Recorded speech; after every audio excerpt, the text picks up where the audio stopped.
오늘 우리에게 주신 하나님의 말씀입니다. 사도행전 28장 11절부터 마지막 31절까지의 말씀입니다.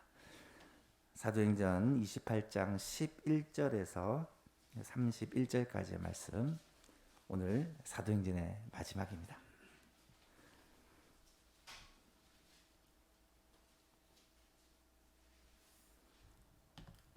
신약성경 237쪽에 있습니다. 사도행전 28장 11절부터 마지막까지 한 절씩 교독하겠습니다. 석 달 후에 우리가 그 섬에서 겨울을 난 알렉산드리아 배를 타고 떠나니 그 배의 머리 장식은 디오스구로라. 거기서 둘러가서 레기온에 이르러 하루를 지낸 후 남풍이 일어나므로 이튿날 보디올로 이르러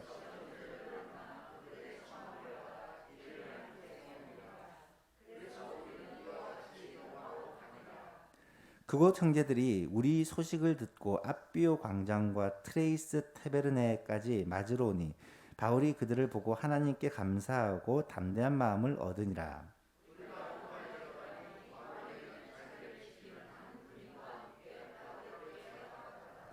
사흘 후에 바울이 유대인 중 높은 사람을 청하여 그들이 모인 후에 이르되, 여러분 형제들아, 내가 이스라엘 백성이나 우리 조상의 관습을 배척한 일이 없는데 예루살렘에서 로마인의 손에 죄수로 내준 바 되었으니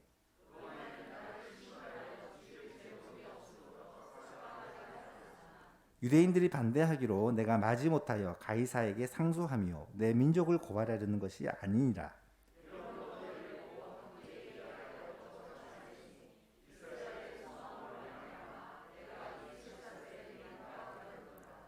그들이 이르되, 우리가 유대에서 내게 대한 편지도 받은 일이 없고 또 형제 중 누가 와서 내게 대하여 좋지 못한 것을 전하든지 이야기한 일도 없느니라.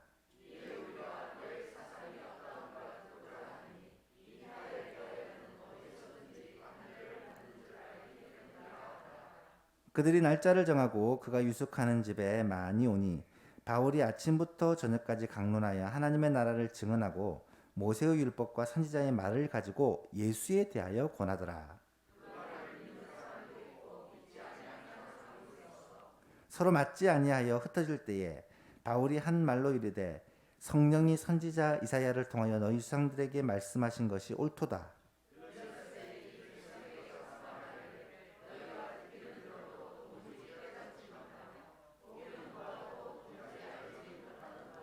이 백성들의 마음이 우둔하여져서 그 귀로는 둔하게 듣고 그 눈은 감았으니 이는 눈으로 보고 귀로 듣고 마음으로 깨달아서 돌아오면 내가 고쳐줄까 함이라 하였으니,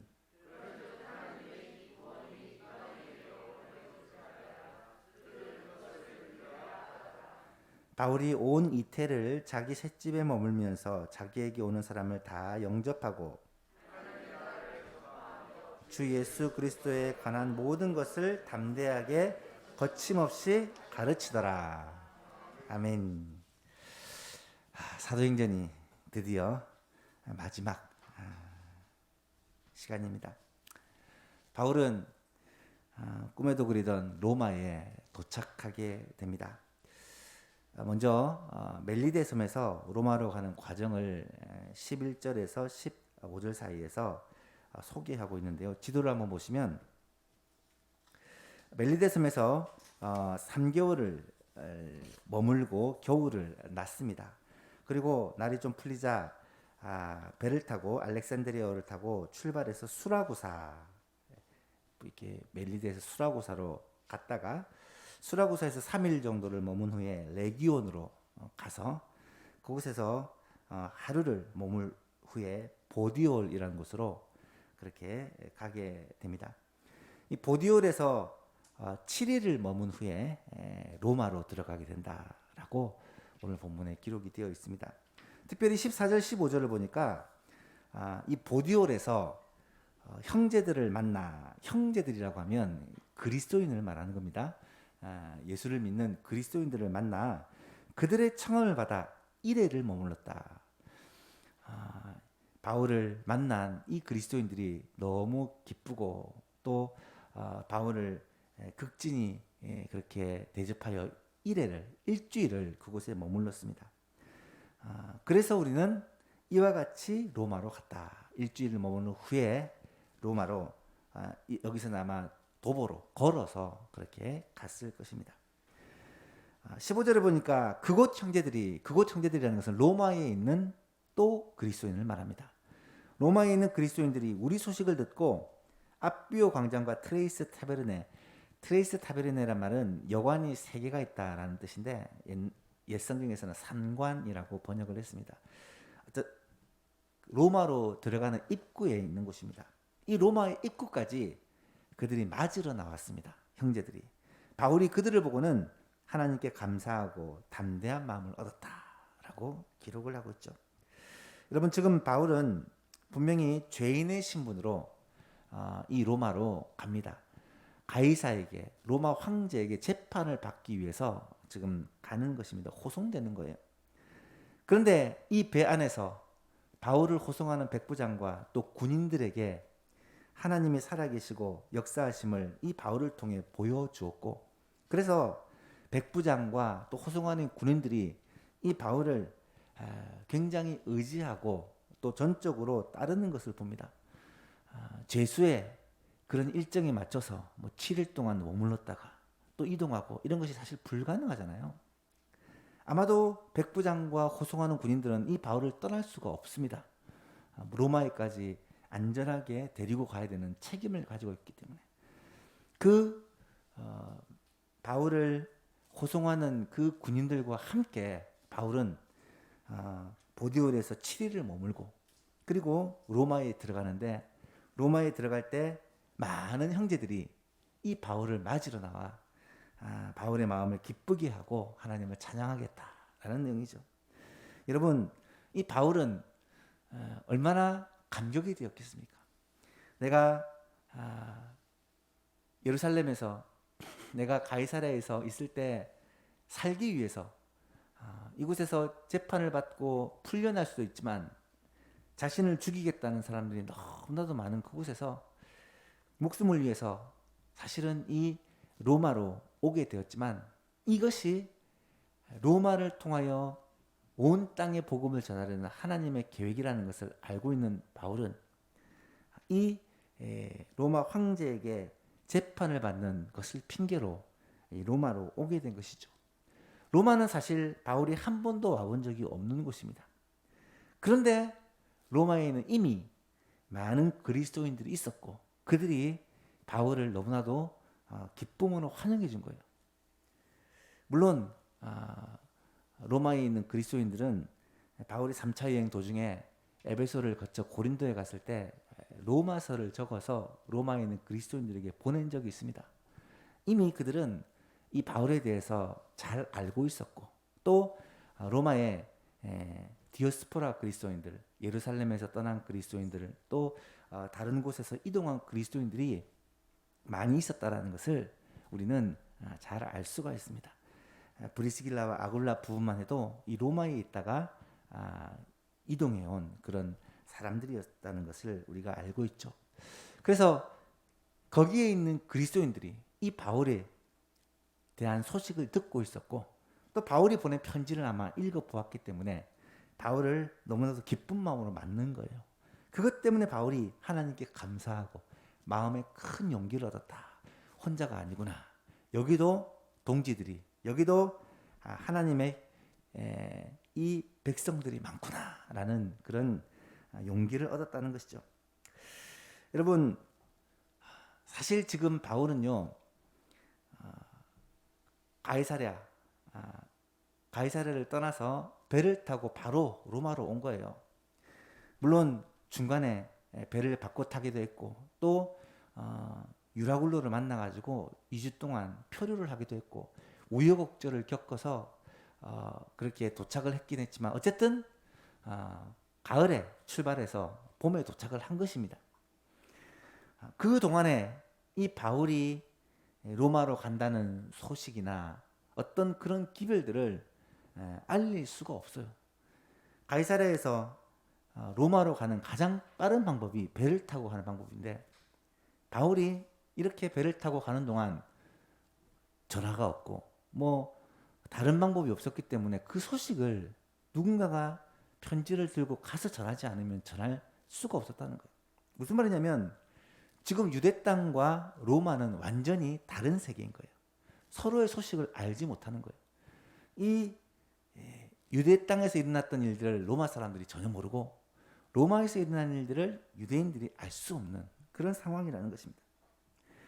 그래서 새로운 세계에 가서 어떤 일이 벌어질까 기대도 있지만 두려운 마음이 있었을 텐데 하나님이 이미 형제들을 그곳에 예비하여 놓으셔서 바울을 갔을 때 사도 바울 로마에 편지를 보냈던 그 위대한 선교사 바울이구나 라는 것을 알게 되고 그들이 바울을 너무 기쁨으로 맞이하여 7일 동안 머물렀다는 것은요, 바울뿐만 아니라 바울과 함께한 일행을 7일 동안 대접하고 그곳에 머물렀다는 것은요, 엄청난 극진한 대우를 하고 있다는 말입니다. 여러분,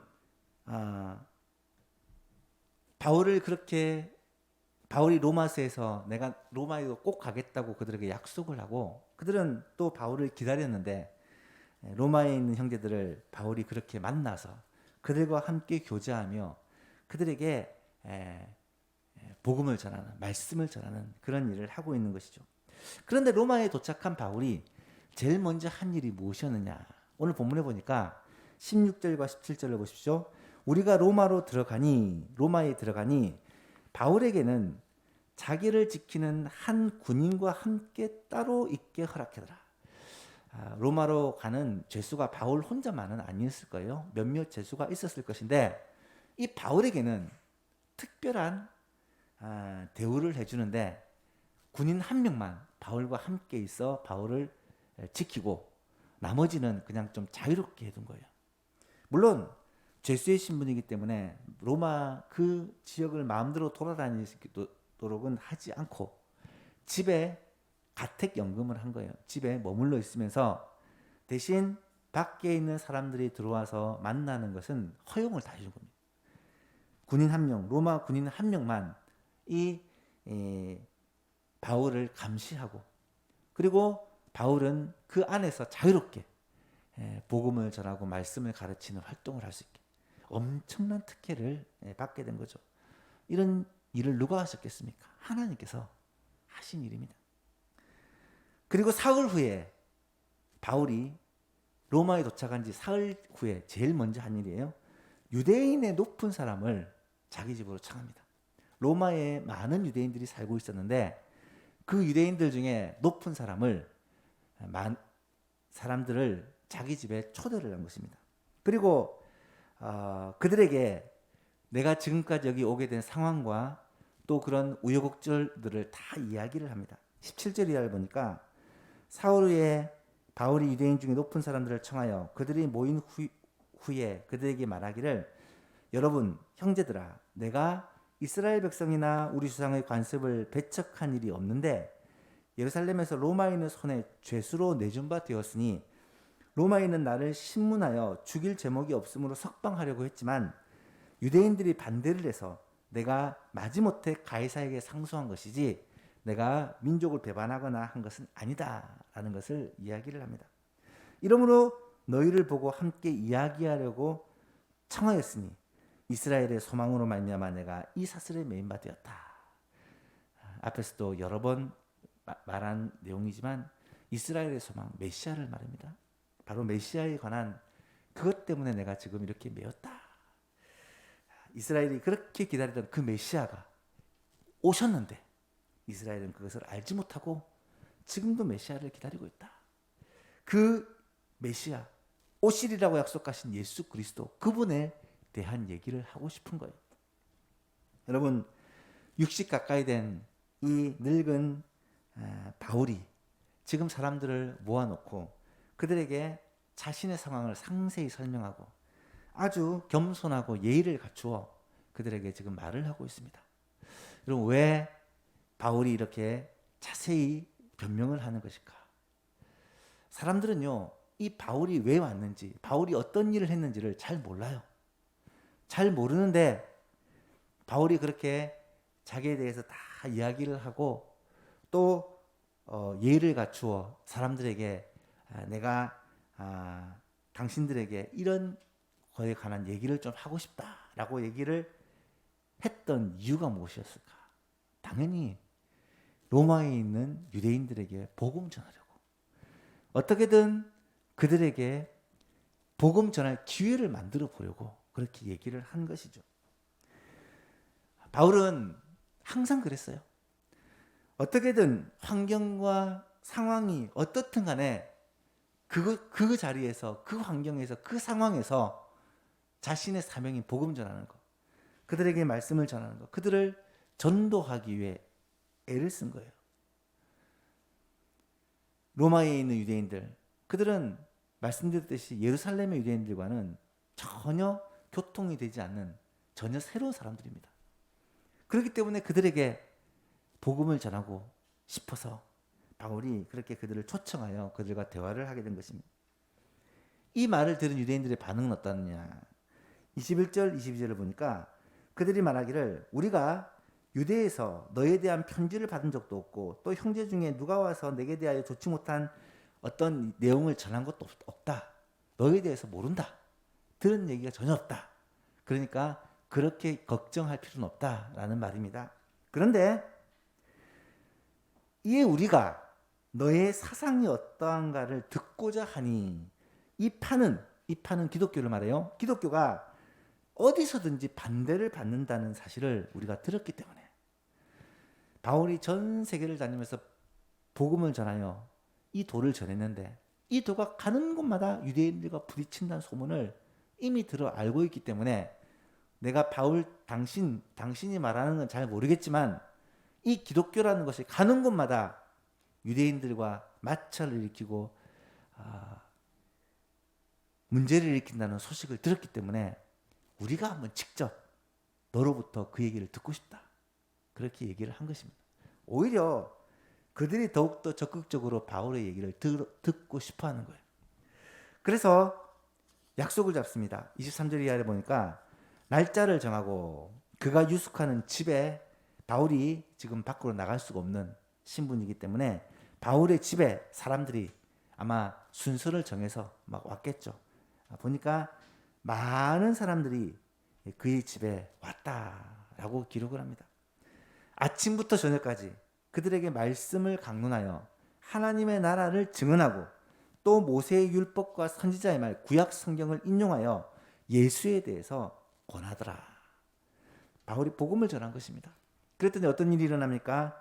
그 말을 믿는 사람도 있고 믿지 아니하는 사람도 있어 서로 맞지 아니하여 흩어질 때에 믿는 사람이 있는 반면 믿지 않는 사람이 있어 갈등을 또 일으킨 거예요. 바울이 말하기를 선지자 이사야를 통하여 성령이 너희 조상들에게 말한 것이 옳다. 이사야 6장을 보면 하나님께서 이사야를 부르시면서 말씀하시기를 이 백성에게 가서 말하기를 너희가 듣기는 들어도 도무지 깨닫지 못하고 보기는 보아도 도무지 알지 못한다. 이 백성들의 마음이 우둔하여서 귀로는 둔하게 듣고 눈은 감았으니 이는 눈으로 보고 귀로 듣고 하나님을 듣고 마음으로 깨달아 돌아오면 내가 고쳐줄까 함이라 하였으니. 이사야서 말씀을 일일이 풀어서 설명하기는 어렵지만 쉽게 말해서 그들이 듣는 귀가 없고 보는 눈이 없어서 하나님의 말씀을 들어도 깨닫지 못한다는 것. 만약에 이것을 듣고 깨닫고 회개하고 하나님 앞으로 돌아오면 고쳐줄 텐데 그들이 하나님께 심판을 받아 눈이 가리우고 마음이 닫혀서 깨닫지 못함으로 말미암아 하나님으로부터 버림을 받는다는 이야기입니다. 안타까운 이야기죠. 그런즉 하나님의 이 구원이 이방인에게로 보내진 줄 알라. 그들은 그것을 들을 것이다 라고 바울이 선언합니다. 고린도에서도 그랬죠. 처음에는 유대인들에게 복음을 전하기에 애를 썼지만 그들이 바울을 회방하고 바울의 말을 듣지 않을 때 그들을 포기하고 유대인에게 가서 복음을 전합니다. 이방인에게 가서 복음을 전합니다. 에베소에서도 그랬죠. 먼저 유대인들에게 복음을 전하려고 했지만 그들이 받아들이지 않으니까 이방인들에게 가서 복음을 전합니다. 로마에서도 마찬가지입니다. 먼저 유대인들에게 찾아가 그들에게 복음을 전하려고 했지만 그들이 이 복음을 받지를 않았을 때 이번에는 다시금 이방인에게로 그렇게 찾아가는 이 모습을 보게 된다는 거예요. 30절 31절을 보니까 그렇게 이방인에게로 갔을 때 어떤 일이 벌어집니까? 바울이 온 이태는 2년을 말합니다. 2년 동안 자기 셋집에 머물면서 셋집에 머물렀다는 말은 이제 가이사에게 재판받는 것을 기다리는 것을 말합니다. 기다리는 동안 자기에게 오는 사람들을 다 영접하고, 누가 왔겠습니까? 유대인도 왔겠지만 많은 이방인들이, 로마 사람들이 집에 온 거예요. 그들을 다 영접하고 하나님의 나라와 주 예수 그리스도에 관한 모든 것을 담대하게 거침없이 가르치더라. 2년 동안 바울이 있는 그 집은, 그 셋집은 성경 공부 장소가 되었고 신학교가 되었고 복음 전파의 장소가 된 거예요. 교회가 된 거예요. 이런 일들이 일어났다라는 내용으로 오늘 본문이 마무리됩니다. 그렇다면 오늘 본문을 통해서 우리에게 주신 메시지는 무엇일까? 세 가지만 생각해보고 오늘 말씀을 마치려고 합니다. 첫 번째는 바울이 전한 복음의 내용이 뭐냐? 그것이 하나님의 나라와 주 예수 그리스도에 관한 것이다. 바울이 전했던 그 복음의 핵심이 하나님의 나라와 예수 그리스도. 23절에 보시면 유대인들에게 복음을 전할 때 그들이 날짜를 정하고 그가 유숙하는 집에 많이 오니 바울이 아침부터 저녁까지 강론하여 이르기를 하나님의 나라를 증언하고 모세의 율법과 선지자의 말을 가지고 구약 성경을 가지고 예수에 관해서 증명하고 권했다. 하나님의 나라와 예수 그리스도에 관한 것을 그 유대인들에게 전했다는 거예요.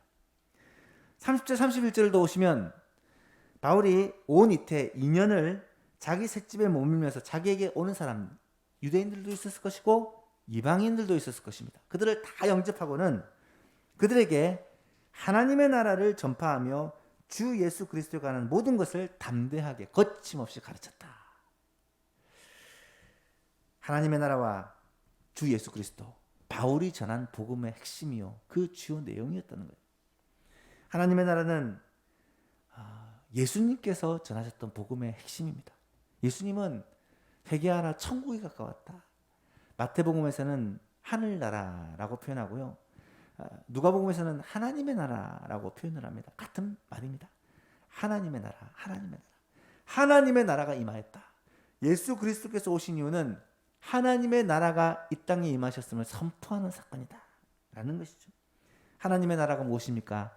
하나님께서 다스리는 나라, 하나님이 통치하시는 나라, 하나님이 보내신 자 예수 그리스도 메시아가 통치하는 나라가 바로 하나님의 나라라는 거예요. 그 나라는 구약의 사상의 핵심입니다. 구약은 아브라함과 다윗의 자손으로 메시아가 오실 것인데 그분이 바로 다윗이 통치하던 그런 완벽한 나라와 같이 이스라엘을 하나님의 나라로 세워나갈 것이다. 하나님의 나라를 이 땅 가운데 이루어갈 것이다. 이 메시아를 지금 유대인들이 간절히 기다리고 있다는 거예요. 그 메시아가 곧 예수 그리스도다. 그 메시아, 여러분 메시아와 그리스도란 말은 같은 말입니다. 히브리어로는 메시아고 헬라어로 이 메시아를 번역하면 그리스도입니다. 그리스도가 바로 예수님이다 라는 것을 바울이 증명하고 가르치는 거예요. 여러분 예수 그리스도는 어떤 분이십니까? 하나님이 보내신 메시아임과 동시에 그분은 바로 우리를 구원하시기 위해서 보내신 구원자입니다. 어떻게 우리를 구원하셨습니까?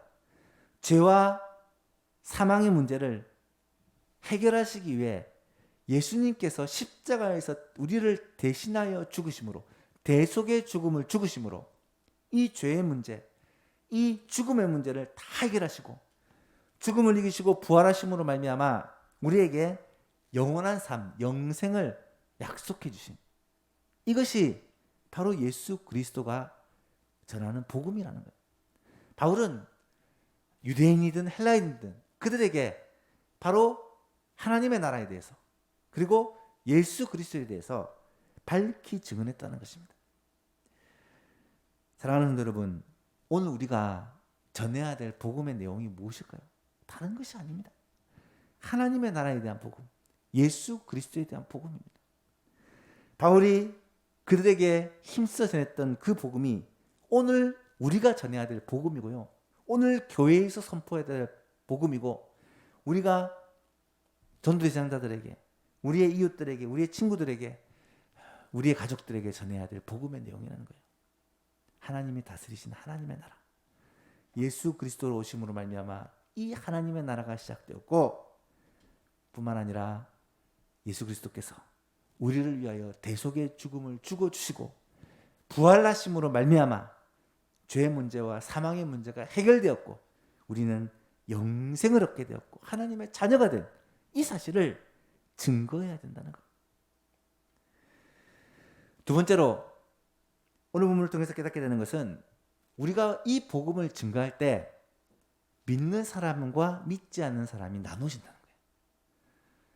바울이 전했던 그 하나님의 나라와 예수 그리스도에 대한 복음이 밝히 증언됐지만, 이것을 받아들이고 믿는 사람이 있는가 하면 믿지 않고 배척하는 사람이 있었다는 거예요. 이것은 어디 가나 마찬가지라는 것입니다. 23절에 보니까 바울이 아침부터 저녁까지 강론하여 하나님의 나라를 증언하고 모세의 율법과 선지자의 말을 가지고 예수에 대하여 권하였지만, 24절에 그 말을 믿는 사람도 있고 믿지 않는 사람도 있다. 그 둘이 나뉘어 서로 갈등을 일으키므로 결국은 이 전도가 원만하지 못했다라는 거예요. 여러분, 이때 물론 대상은 로마에 살고 있던 유대인의 높은 사람, 유대인들의 대표들이 모인 거예요. 유대인들은 사실 이미 유대적인 전통, 메시아에 대한 잘못된 오해들이 있었기 때문에 이 바울의 말을 사실은 받아들이지 못한 면이 있습니다. 예수님이 전하신 그 복음, 그것도 유대인들이 기대하고 생각하는 잘못된 메시아관 때문에 그 말씀을 받아들이지 못했지 않습니까? 마찬가지로 이 유대인들도 자신들의 잘못된 그 선입견으로 이 바울의 전하는 복음을 받지를 않는다는 거예요. 그렇다면 이방인들은 어떨까? 이방인들은 이런 선입견이 없기 때문에, 유대적인 어떤 문화적 선입견이 없기 때문에 바울이 전한 복음을 다 받았을까? 그렇지 않습니다. 이방인들도 마찬가지입니다. 받는 사람이 있고 받지 않는 사람이 있다는 거예요. 지금도 마찬가지예요.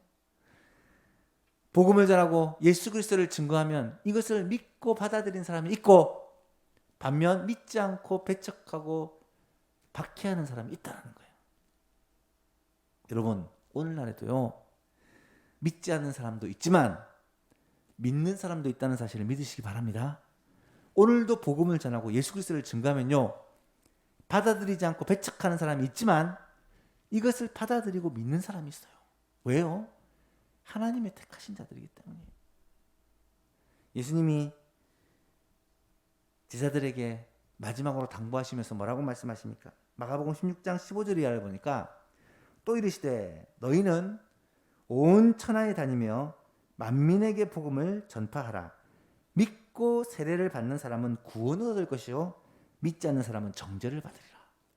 예수님은 복음을 전하면 항상 이 두 갈대로 나눠진다는 것을 아셨기 때문에, 믿고 세례받는 자는 구원을 받을 것이지만 믿지 않는 사람은 정죄를 받을 것이다.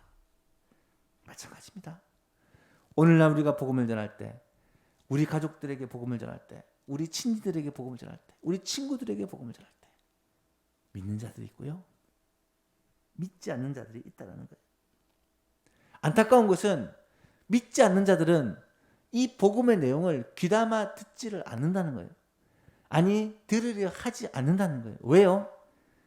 복음 듣는 것을 방해하는 세력이 있기 때문이에요. 고린도서 4장에 보면, 만일 우리의 복음이 가리웠으면 망하는 자들에게 가리워진 것이다. 그 중에 이 세상 신이 믿지 않냐는 자들의 마음을 혼미하게 하여, 이 세상 신은 사탄 마귀를 말하는 것이고요, 복음을 받지 않는 사람들은 이 세상 신이 그들을 혼미하게 만들어서 그리스도의 영광의 복음의 광채가 비추지 못하도록, 바로 복음을 보지 못하고 듣지 못하도록 막아버리기 때문에, 이사야가 예언한 그대로 지금도 이 복음을 집중해서 듣지 못하고, 듣지 못하기 때문에 믿지 못하고, 믿지 못하기 때문에 구원받지 못하는 사람들이 너무나도 많이 있다는 사실이에요. 안타깝지만 그럼에도 불구하고 믿는 자가 있다는 것. 이것이 얼마나 놀라운 사실인지 모릅니다. 그래서 전도는요, 우리의 힘으로 할 수 있는 게 아닙니다. 우리의 지혜로 할 수 있는 게 아닙니다. 우리의 말솜씨나 우리의 열심으로 사람을 감동시켜서 예수 믿게 만들 수 있는 것이 아닙니다. 성령께서 역사하여 주셔야지만, 성령께서 사람들의 마음을 움직여 주셔야지만, 성령께서 귀를 열어 하나님의 말씀을 듣도록 해주셔야지만, 성령께서 마음을 움직여서 복음을 받을 수 있도록 도와주셔야지만 이 복음을 받을 수 있고 믿을 수 있고 구원받을 수 있다는 거예요. 성령은 지금도 사람들의 마음을 감동케 하고 믿지 않는 자들에게 믿도록 역사하여 주시고, 지금도 우리가 기도하고 전도할 때 우리와 함께 일하시는 분이 바로 성령께서 하시는 일이다 라는 이 사실을 깨달을 수 있기를 바랍니다.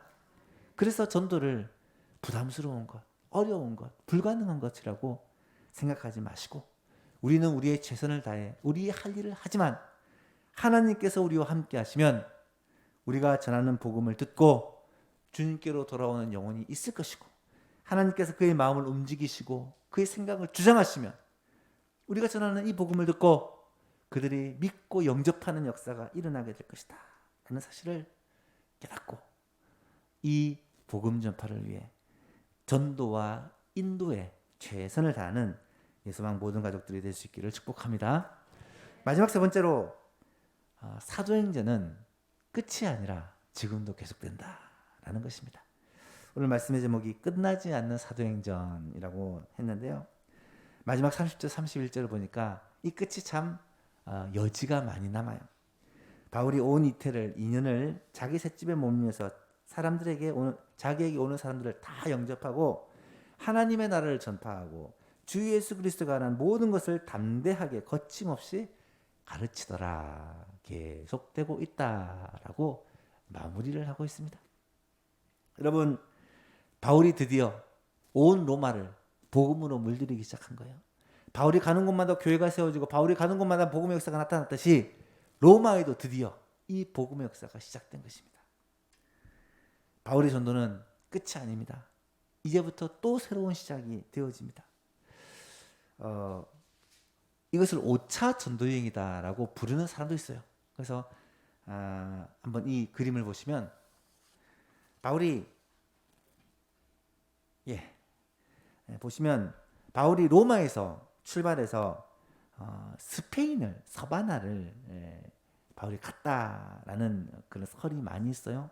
바울이 이 로마를 출발해서 스페인까지 가서 복음을 전하고 또 그곳에서 돌아와서 바울이 지금까지 돌아봤던 그 지역, 에베소 지역과 이 아시아 지역이죠. 그리고 유럽 지역, 마게도니아 지역과 이 아가야 지역, 기억나시죠? 데살로니가 교회라든지 고린도 교회라든지 뭐 이런 교회가 있던 곳을 다 한번 돌아보고 다시 로마로 가서 그곳에서 순교를 당하는 그런 일들이 일어납니다. 여러분, 바울이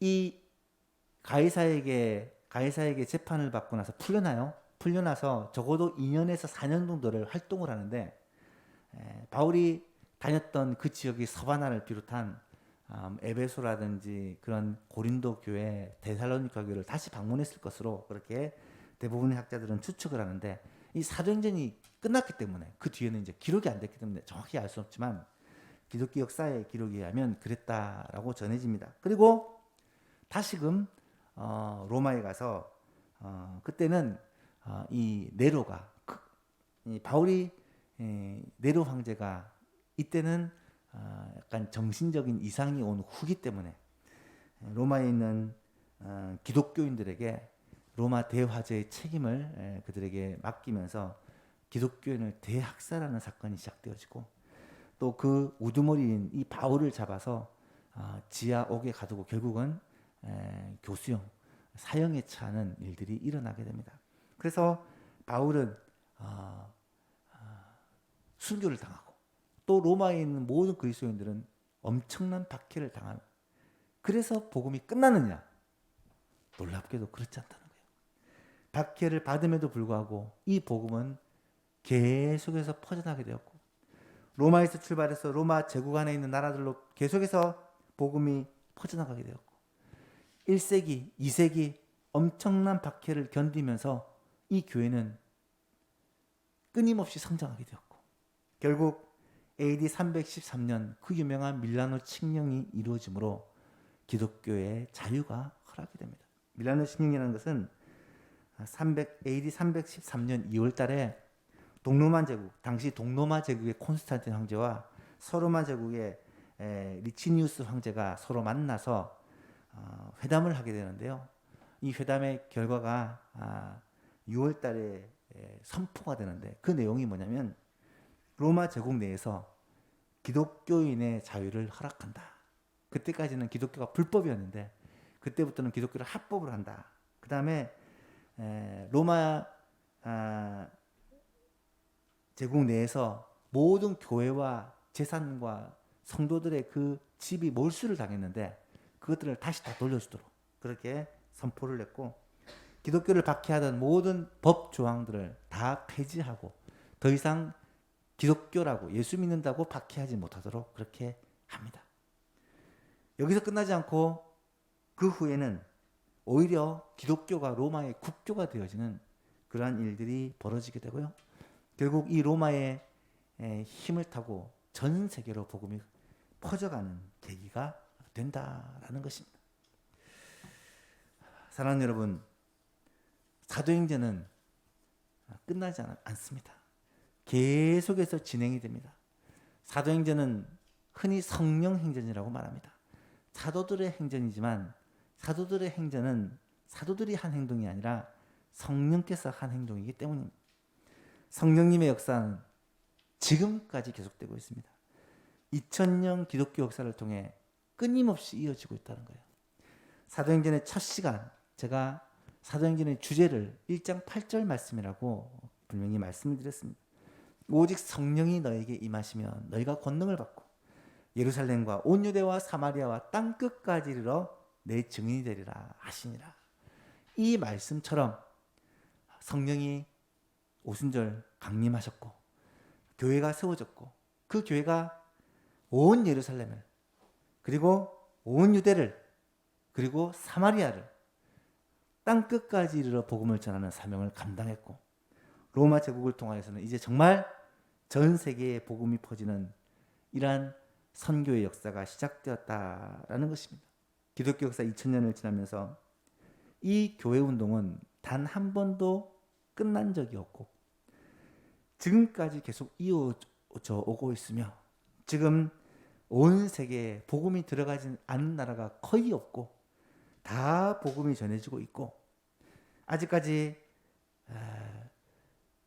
족속과 민족들 사이에 복음이 들어가지 않은 민족들이 있다고 하는데, 특별히 공산국가들, 이슬람 국가들, 불교, 힌두교 국가들, 이런 국가들에게 복음이 전해지면 이제 주님이 다시 오실 날이 정말 얼마 남지 않았다는 사실을 우리가 깨닫게 된다는 것입니다.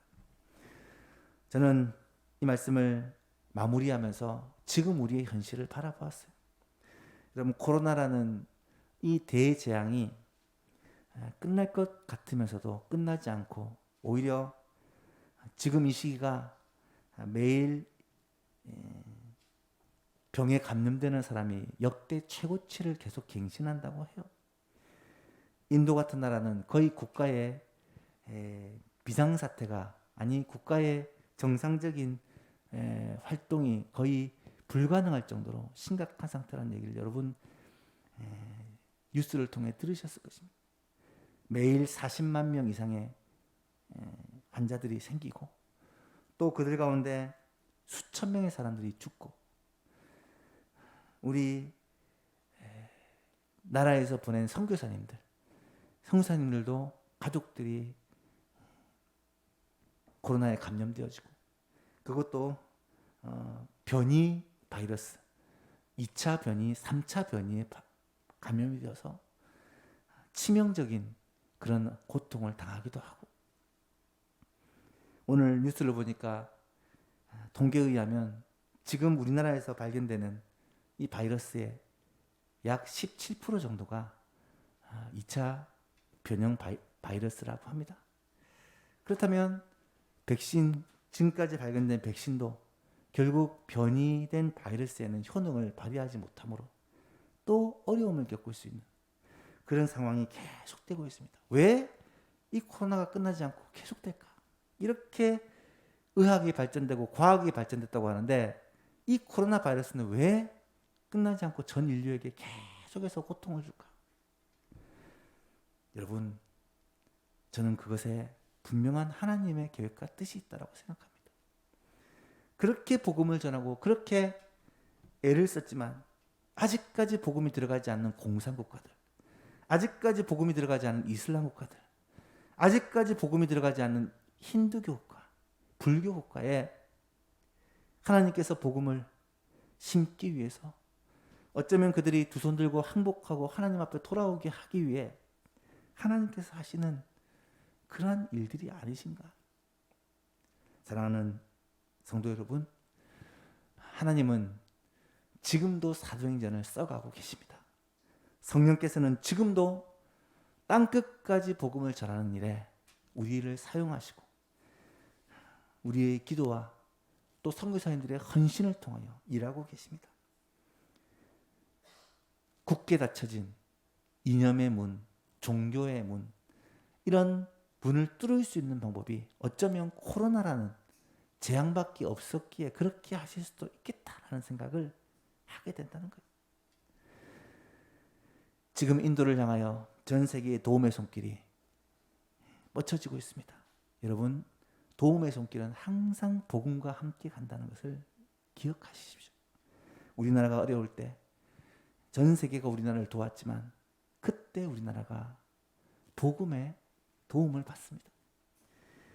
인도 땅을 위해 기도할 때 하나님, 저 땅에 너무나도 많은 사람들이 고통당하고 죽어가는데 불쌍히 여겨주시되 그 땅에 힌두교가 90%, 이슬람교가 9%, 기독교는 0.1%라고 하는데 1%가 되지 않는다고 하는데 하나님, 그 땅에 하나님의 복음이 심겨지고 하나님의 역사가 나타날 수 있도록 긍휼을 베풀어 달라고 위해서 기도했으면 좋겠고요. 그 외에도 이념의 갈등으로 복음의 문이 굳게 닫혀 있던 공산국가들이 이번 코로나 사건을 통하여서 그들이 문을 열고 그들이 복음에 대해서 닫혀진 문을 열고 복음이 그 나라들을 정복하는 역사가 일어날 수 있도록 해달라고. 이슬람 국가 제일 마지막 어려운 국가들입니다. 하나님, 이런 이슬람 국가들의 복음이 전해지는 놀라운 역사가 나타나게 해달라고. 여러분, 이것을 위해서도 기도하는 이 밤이 되었으면 좋겠습니다. 사도행전은 계속될 것입니다. 그리고 사도행전이 끝나는 날 약속하신 대로 주님은 다시 오실 것입니다. 그 일에 우리와 우리 교회가 또 우리의 자녀들이 귀하게 쓰임받게 될 수 있기를 주 예수 그리스도 이름으로 축복합니다. 찬송가 520장 찬송하